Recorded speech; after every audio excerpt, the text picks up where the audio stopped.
찬양 끝이 오픈 엔딩입니다. 주님의 빛이 우리에게 임했고 그 빛을 우리가 전해야 하는 사명이 있는 줄 믿습니다. 오늘은 너무나도 유명한 누가복음 15장 말씀으로 기다리시고 설득하시는 하나님 아버지의 마음이라는 제목으로 우리 하나님 아버지의 마음이 성도님들을 향해서 또한 이 땅을 향해서 어떤지 전도에 관한 두 번째 말씀을 나누도록 하겠습니다. 성경을 보시면 예수님께서는 비유로만 말씀하셨다라고 되어 있습니다. 그래서 예수님께서는 공생의 생활 동안 수많은 비유를 말씀하셨는데요. 예수님께서 말씀하신 수많은 비유들 중에 우리에게 가장 널리 알려져 있고 유명한 비유로 알려져 있는 것은 누가복음 15장에 나오는 소위 탕자의 비유라고 일컬어지는 이야기입니다. 근데 탕자의 비유라고 일컬어지는 이야기를 보시면 그것은 비유라고 하기보다는 한 가지 비유 안에 들어가 있는 세 가지 에피소드 중 하나의 에피소드, 한 가지 비유 안에 속해 있는 세 가지 이야기 중 하나의 이야기로 하는 것이 더 옳습니다.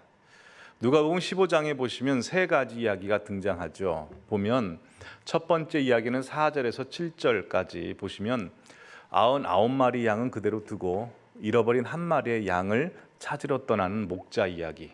두 번째 이야기는 8절부터 10절에 잃어버린 한 드라크마를 찾아내기까지 찾는 여인의 이야기. 세 번째 이야기는 바로 잃어버린 아들을 기다리는 아버지 이야기입니다. 그래서 얼핏 보면 예수님께서 이 세 가지 이야기를 각각 비유로 말씀하시는 것 같은데요. 그러나 이 세 가지 이야기를 말씀하시기 전에 성경은 이렇게 기록합니다.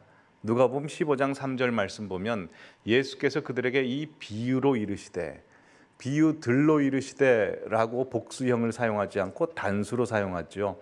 영어 성경도 보시면 this parable이라고 해서 단수입니다. 헬라어도 파라볼렘이라고 해서 단수로 되어 있습니다.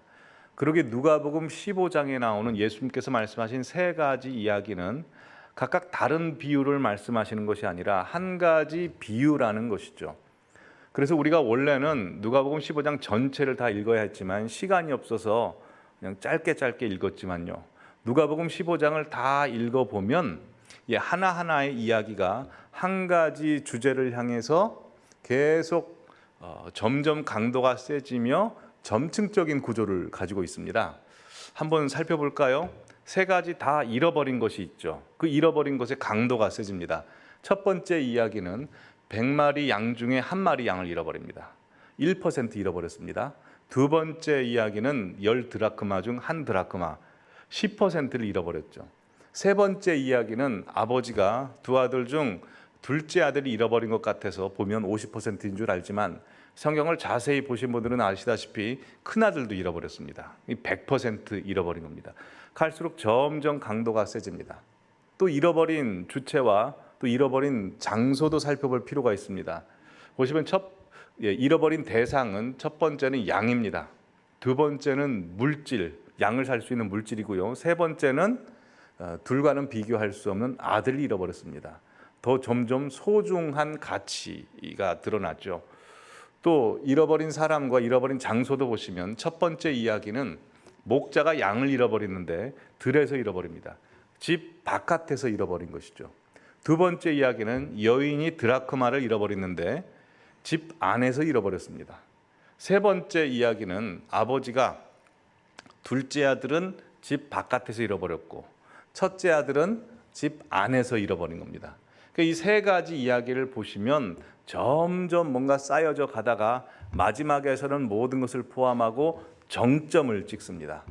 자, 그러면 예수님께서 이 세 가지 이야기를 하시면서 사람들에게 하시고 싶은 핵심은 어느 이야기에 초점이 있을까요?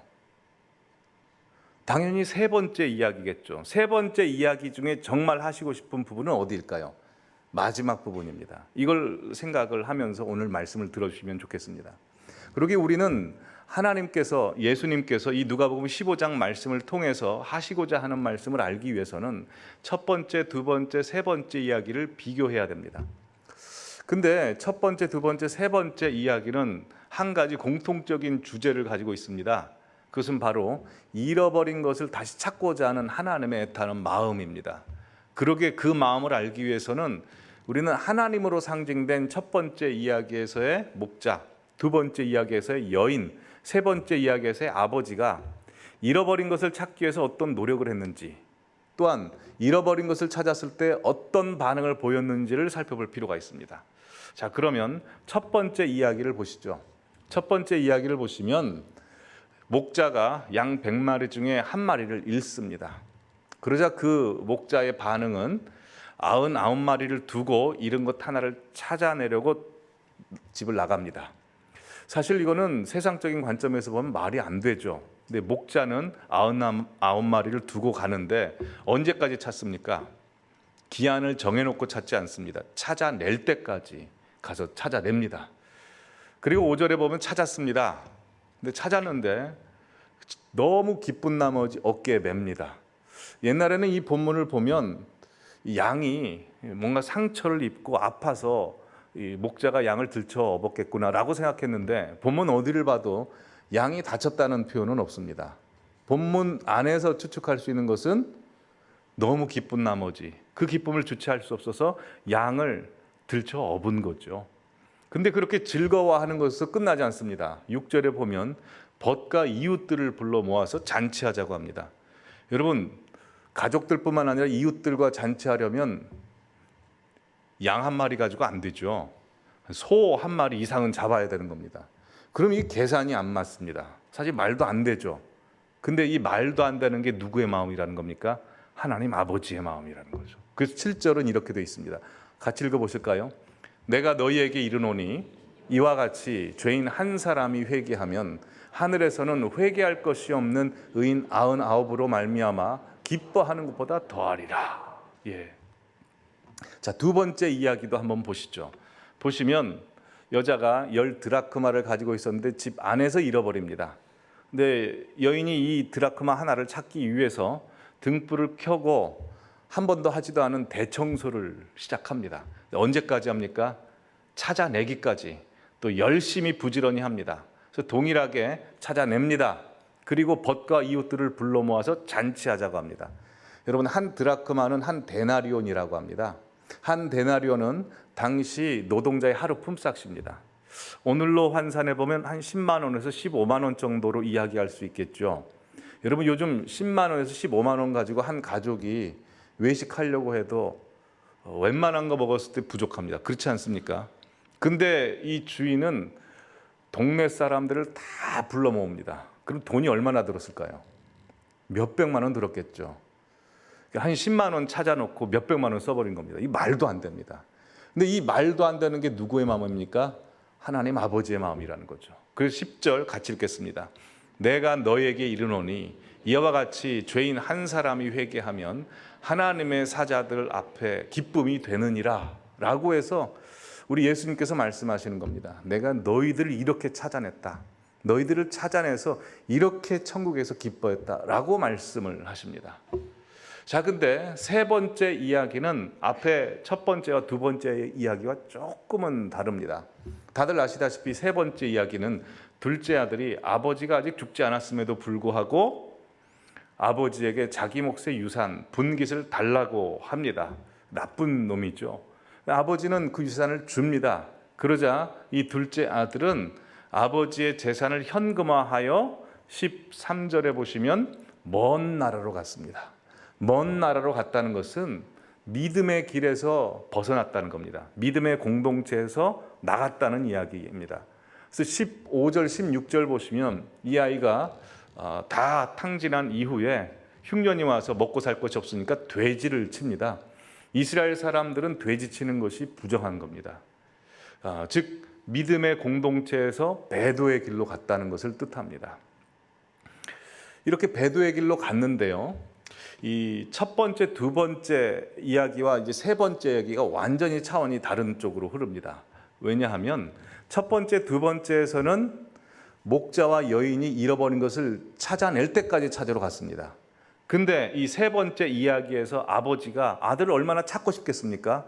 근데 찾으러 가질 않습니다. 왜 찾으러 가지 않았을까요? 예전에 한번 말씀드린 적이 있습니다. 양을 살 수 있는 물질은 찾아오면 그대로 가지고 있을 수 있습니다. 그러나 사람은 자유의지를 가지고 있고 자기만의 인격이 있습니다. 마음이 변화되지 않았음에도 불구하고 억지로 데리고 오면 그 아들은 다시 나갈 겁니다. 아버지는 아들을 억지로 찾아내서 데리고 올 수 있지만 다시 나갈 것이기 때문에 찾으러 가지 못합니다. 뭐 합니까? 기다리는 거죠. 아까 전에 말씀드렸습니다. 이 세 가지 이야기 중에 가장 핵심적인 이야기는 세 번째 이야기이다. 즉 하나님께서 우리에게 이렇게 말씀하십니다. 내가 양을 찾아낼 때까지, 한 드라크마를 찾아낼 때까지 너희를 그렇게 찾아내고 기뻐했다. 그런데 내가 또 잃어버린 영혼들을 그렇게 찾고 있다. 그러나 그 잃어버린 영혼들은 내가 억지로 데리고 올 수 없다. 내 마음이 이렇다. 기다리고 있다라는 것이 바로 오늘 본문의 말씀이죠. 그래서 찬송가 우리가 부른 527장 2절 가사를 보면 이렇게 되어 있습니다. 어서 돌아오, 어서 돌아마노. 우리 주는 날마다 기다리신다오. 밤마다 문 열어놓고 마음 졸이시며 나간 자식 돌아오기만 밤새 기다린다오. 이게 하나님 아버지의 마음입니다. 자, 다들 아시다시피 둘째 아들은 아버지의 재산을 다 탕진합니다. 또 흉년이 와서 먹고 살 것이 없어서 돼지 치는 일을 합니다. 그러다가 너무 비참해진 나머지 아버지가 생각이 납니다. 아버지가 너무 보고 싶고 그리워서 생각이 난 것이 아니라 살고 싶어서 아버지가 생각이 납니다. 왜냐하면 아버지 집에는 종들도 풍족했기 때문에.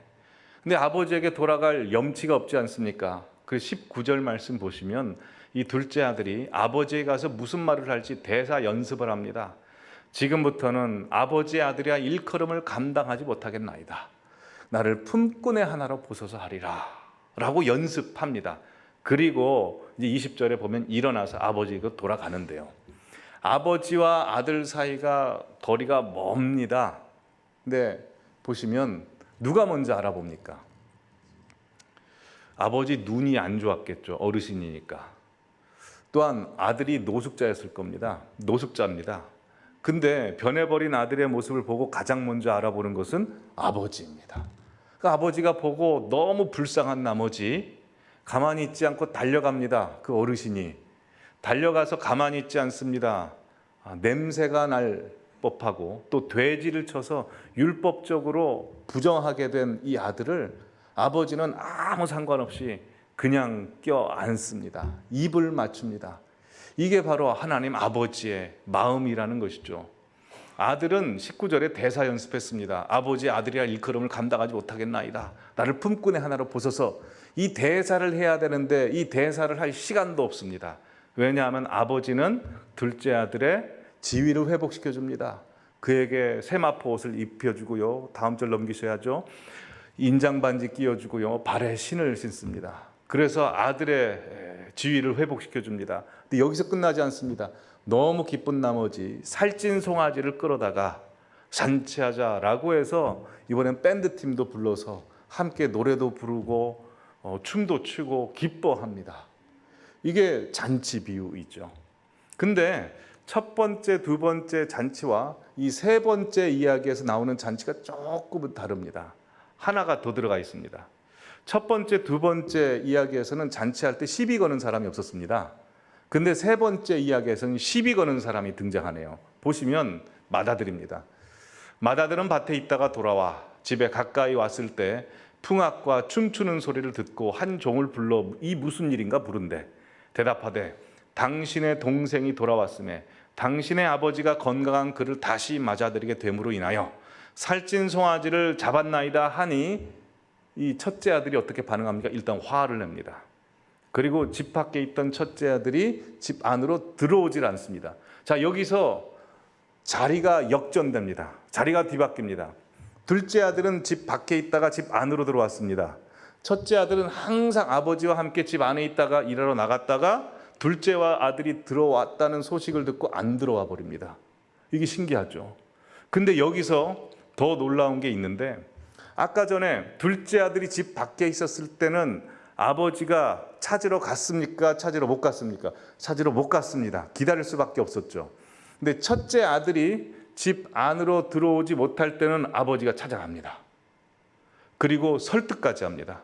28절 보시면 첫째 아들이 노해서 들어가고자 하지 아니하거늘 아버지가 찾으러 나옵니다.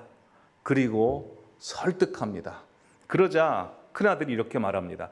내가 여러 해 아버지를 섬겨 명을 어김이었거늘 내게는 염소 새끼라도 주어 나와 내 벗으로 즐기게 하신 일이 없었습니다 하고 불평불만을 토로하자 그 다음에 보시면 또 아버지는 아들에게 이렇게 설득합니다. 예, 너는 나와 항상 함께 있으니 내 것이 다 내 것이로되 이 내 동생은 죽었다가 살아났으며 내가 잃었다가 얻었기로 우리가 즐거워하고 기뻐하는 것이 마땅하다 하니라 하고 누가복음 15장은 마무리됩니다. 자, 아까 전에 이 누가복음 15장에 나오는 세 가지 이야기 중에 예수님께서 정말 하시고 싶은 이야기는 어디에 있다고 했습니까? 세 번째 이야기에 있다고 했고요. 정말 세 번째 이야기에서 하시고 싶은 핵심적인 내용도 세 번째 부분의 마지막이라고 했습니다. 자, 저 마지막은 누구에 관한 이야기로 끝납니까? 첫째 아들에 관한 이야기로 끝나죠. 그렇게 첫째 아들에 관한 이야기를 주님께서 하시고 싶으셨을 겁니다. 자, 그럼 첫째 아들은 누구일까요? 첫째 아들은 누가복음 15장 1절 2절에 나옵니다. 자, 함께 읽겠습니다. 시작. 모든 세리와 죄인들이 이 말씀을 들으러 가까이 나오니 바리새인과 서기관들이 수군거려 이르되 이 사람이 죄인을 영접하고 음식을 같이 먹는다 하더라 라고 되어 있습니다. 자, 보시면 세리와 죄인들은 그럼 세 번째 이야기에서 누구를 상징할까요? 둘째 아들이겠죠. 자, 그럼 세리와 죄인들이 주님 앞에 나왔을 때 수군거리면서 싫어했던 바리새인과 서기관들은 누굽니까? 바로 첫째 아들이죠. 그러게 예수님께서는 지금 누가복음 15장 말씀을 누구를 위해서 하시고 있습니까? 1차 독자가 바리새인과 서기관들에게 하고 있는 말씀입니다. 왜 죄인들이 정말 주님께서 찾는 영혼들이 주님 앞에 나오고 있는데 너는 왜 기뻐하지 않느냐? 라고 바리새인과 서기관들에게 하고 있는 말씀입니다.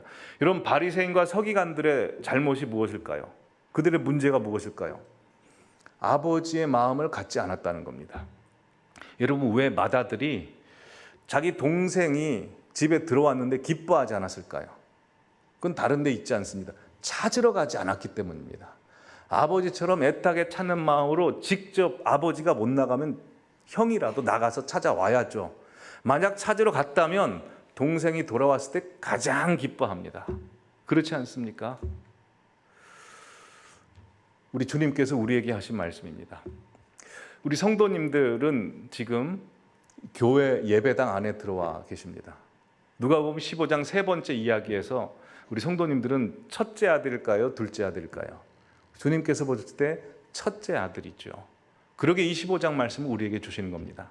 자, 그러면 우리 성도님들 마음 가운데 하나님의 마음 쪽의 편입니까? 아니면 바리새인과 서기관들의 마음이 앞섭니까? 이 누가복음 15장을 쭉 읽다 보면 좀 궁금한 게 있습니다. 아버지가 마지막에 첫째 아들을 설득하러 나오지 않습니까?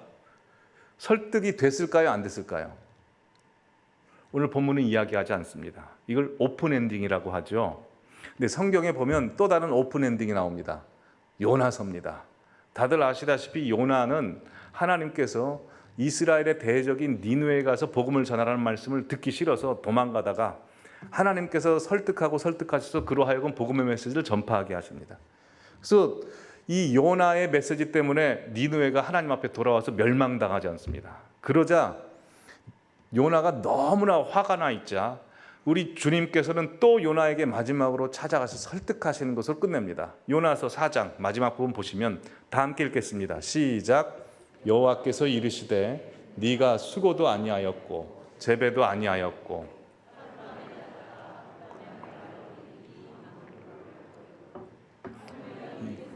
니느웨에는 좌우를 분별하지 못하는 자가 12만여 명이요 가축도 많이 있나니 내가 어찌 아끼지 아니하겠느냐 하시니라. 오픈 엔딩으로 끝납니다. 자, 요나는 어떻게 됐을까요? 성경에 나오진 않습니다. 그런데 추측할 수 있는 건 요나는 설득되었을 것입니다. 그러니 요나서가 기록되었죠. 자, 그렇다면 누가복음 15장은 바리새인과 서기관들을 위해서 주신 말씀인데 그들에게 설득이 됐을까요? 안 됐을까요? 설득이 안 됐습니다. 왜냐하면 그들은 예수님을 십자가에 못 박았기 때문에 그렇습니다. 그러나 누가복음 15장 말씀은 당시 바리새인과 서기관들에게만 주시기 위해서 하신 말씀이 아닙니다. 성경은 살아있는 말씀으로서 예수님께서 그 말씀을 하실 때는 2000년 후에 이 말씀을 읽고 들을 우리에게도 주시는 말씀입니다. 이 말씀을 듣고 우리 성도님들께서는 설득이 되시겠습니까? 설득이 안 되시겠습니까? 여러분, 우리는 하나님을 설득하기 위해 굉장히 노력 많이 합니다. 하나님, 내 사정 아시죠? 내 문제 있습니다. 우리 현실적인 앞길에 문제 있습니다. 이것 좀 해결해 주십시오. 우리는 하나님께 설득하기 위해 노력합니다. 그 하나님이 설득이 되시면 기뻐합니다. 그러나 설득이 안 되시면 화가 나죠. 그러나 여러분, 우리가 주님을 설득하는 것보다 우리가 하나님께 설득당하는 것이 더 큰 복입니다. 모세는 애굽 땅에 가지 아니하려고 했습니다. 그러나 하나님께서는 계속해서 모세를 설득하십니다. 그래서 설득당하여 모세가 애굽 땅에 갑니다. 설득당한 모세가 애굽 땅에서 경험했던 것은 하나님의 영광일 뿐만 아니라 그가 이스라엘 민족의 지도자가 되는 것이었습니다. 욥 역시 마찬가지입니다. 욥은 감당할 수 없는 고난을 경험했습니다. 그러니까 주님께 설득당합니다. 그러자 그는 그전에 보지 못했던 하나님의 영광을 보게 됩니다. 사도 바울도 마찬가지입니다. 주님께서 다메섹 도상에 가는 사도 바울에게 찾아가셔서 나는 네가 핍박하는 예수다. 나는 너를 이방인에게 복음을 전하는 그릇으로 만들었다라고 설득하시고 사도 바울은 설득당합니다. 그리고 그는 인생이 하나님 앞에 영광의 찬송으로 올려드리게 됩니다.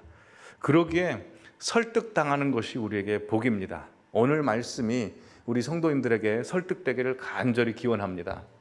사실 이 강단에서 전도하라라는 메시지가 선포되는 것은 많은 성도님들로 하여금 불편함을 또한 부담을 갖게 하는 메시지일 수 있습니다. 왜냐하면 우리가 전도에 대해서 생각하면 여러 가지 오해를 가질 수 있기 때문입니다. 그러기에 남은 시간 성도님들을 설득하기 위해 우리가 전도하라고 했을 때 가지는 오해 7가지를 한번 짚어보도록 하겠습니다. 첫 번째로 전도에 대한 오해는 전도는 은사다라고 생각하는 겁니다. 근데 그렇지 않습니다. 성경을 살펴보시면 어디에도 전도가 은사라고 표현된 곳이 없습니다. 지난 시간 말씀드렸다시피 전도는 주님께서 이 땅에서 승천하실 때 마지막으로 우리에게 하신 지상 명령이요 왕의 어명이죠. 자, 두 번째로 전도에 대한 오해는 교회 생활을 오래 한 뒤에 하는 것이다 라고 생각을 하실 수 있습니다. 근데 그렇지 않습니다. 성경을 보시면 주님을 만난 사람들은 바로 복음을 전하게 됐습니다. 사마리아 여인도 예수님의 복음을 전해 듣고 예수님을 만나고 곧바로 마을 사람들에게 복음을 전했습니다.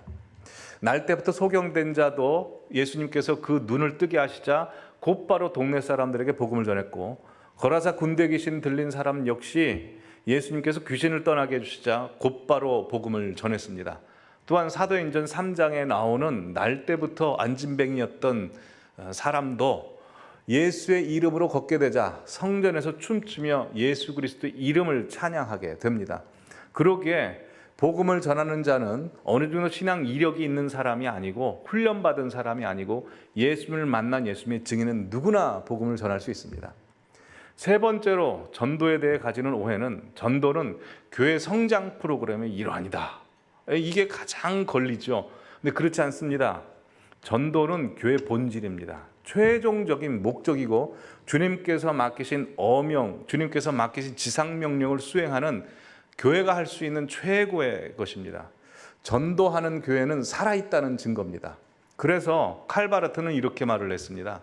교회가 전도하지 않으면 많은 것들 중에 한 가지를 하지 않은 것이 아니라 나머지 하는 모든 것이 아무런 의미가 없다라고 말을 했습니다. 여러분 한번 생각해 보시죠. 교회가 막 싸웁니다. 성도님들끼리. 전도할 수 있습니까? 은혜가 하나도 안 넘치고 따뜻하지도 않습니다. 성도님들의 표정이 너무 냉랭합니다. 그러면 새로운 사람을 데리고 올 수 있겠습니까? 새로운 사람 데리고 와도 죽입니다. 그러기에 하나님께서 전도의 명령을 내리시는 교회는 아무 교회나 주지 않고요.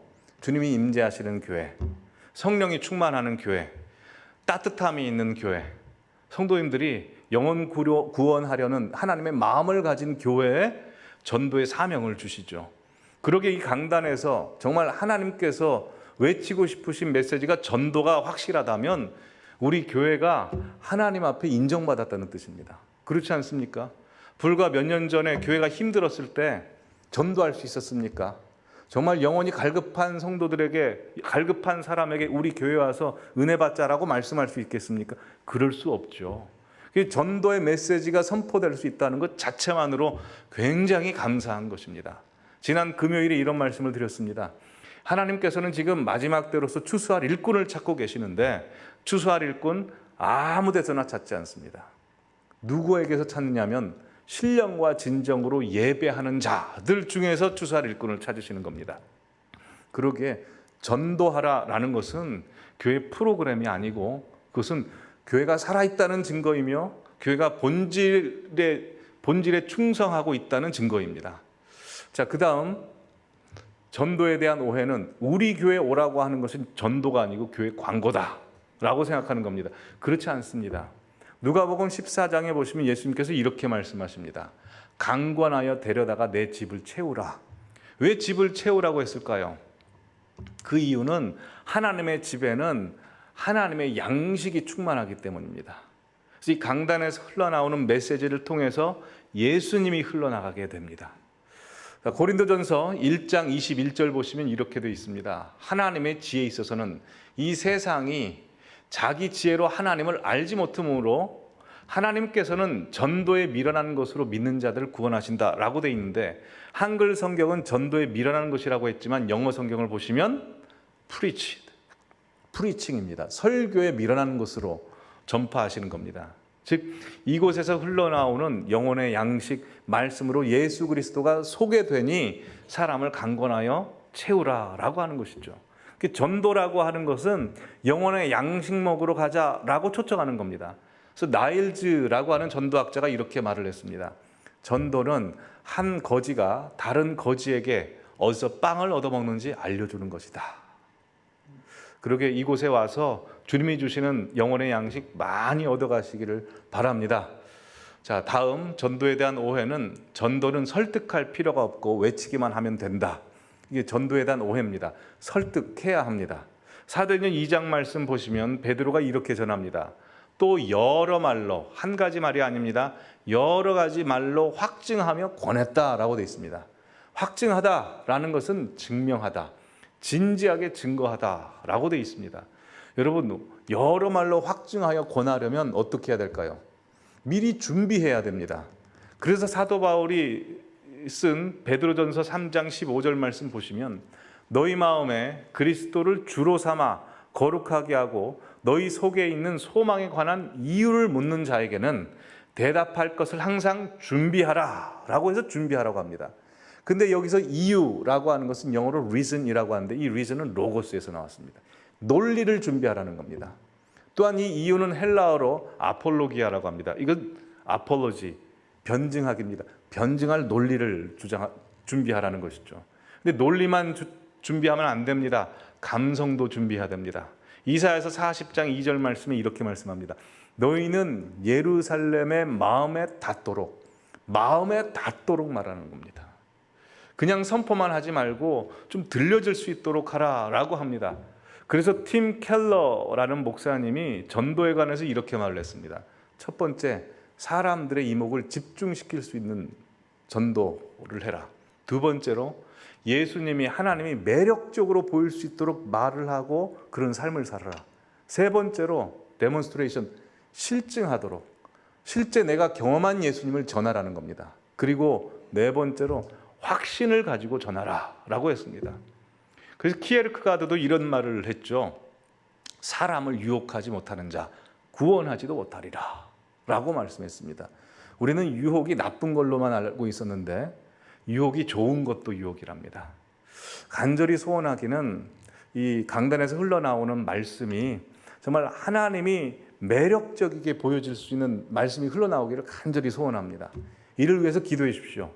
뿐만 아니라 이 말씀을 듣고 세상에서 사는 우리 성도님들도 세상을 향해서 설교하시는 것인데, 성도님들의 삶도, 성도님들의 입에서 나오는 말도, 인격도 야, 하나님 정말 매력적인 분이다, 예수님 정말 대단한 분이다 라고 할 수 있는 성도님들이 되시기를 간절히 기원합니다.